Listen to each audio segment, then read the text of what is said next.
Anies itu rumahnya di gang. Saya ke rumah Anies itu mobilnya nggak bisa masuk. Ini rumah Anies Baswedan sekarang ada di gang. 5 tahun jadi gubernur DKI dengan hampir 100 triliun anggaran, dengan 3.000 triliun PDRB. Bagaimana orang seperti itu ya dianggap dia itu dapat apa? Enggak, Anies tidak dapat apa-apa. Dari semua pekerjaan dia 5 tahun itu, dia tidak punya 500.000 hektar tanah seperti Pak Prabowo. Dia itu menjadi orang miskin kembali, tidak punya uang untuk mau kampanye dan lain-lain. Ini adalah seorang guru. Ya, ini rakyat harus tahu. Kalau Pak Prabowo baru sebentar jadi Menhan, udah punya 500.000 hektar lahan. Ya, ini sorry ya, tuh ya. Ini soal rakyat dapat apa. Jadi menurut saya sosok ini perlu dicatat. Saya pernah diundang Pak Anies naik sepeda ke Kali Hitam di belakang Sentiong sana, di belakang Senen. 1 jam kita naik sepeda. Ngapain nih gubernur naik sepeda asap-asap sore-sore? Sampai ke sana, Pak Anies itu ketemu ibu-ibu yang ngurus PAUD. Ada namanya Taman RPTA.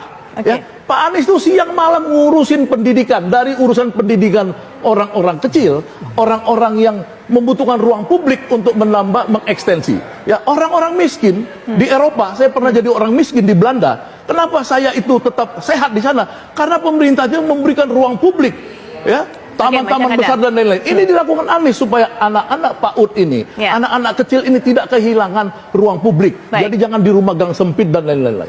Ya, pada tahun 2022 semua orang gubernur loyal pada Jokowi. Dia menaikkan upah kurang dari 1% waktu itu. Anies menaikkan 5,1%. Upah boleh dilihat. Dan Anies berhasil meyakinkan pengusaha-pengusaha itu, Anda itu udah kaya, kenapa Anda tidak mau berbagi kepada orang miskin? Buruh-buruh, akhirnya sekarang hampir semua buruh mendukung Anies Baswedan. Yang ketiga, ya, kita tahu bahwa ini 3 lagi. Singkat saja Mas. Saya ingetin. 3 dalam 1, ya, bahwa Pak Anies ini, ya, kalau dia pada akhirnya insya Allah jadi Presiden Republik Indonesia, dia sudah berjanji bahwa tidak ada orang-orang yang menjadi kaya karena dia di kabinet dan lain-lain. Orang-orang yang ini adalah orang-orang yang betul-betul harus berjuang untuk rakyat Indonesia itu bisa menjadi kaya. Itulah janji Pak Anies.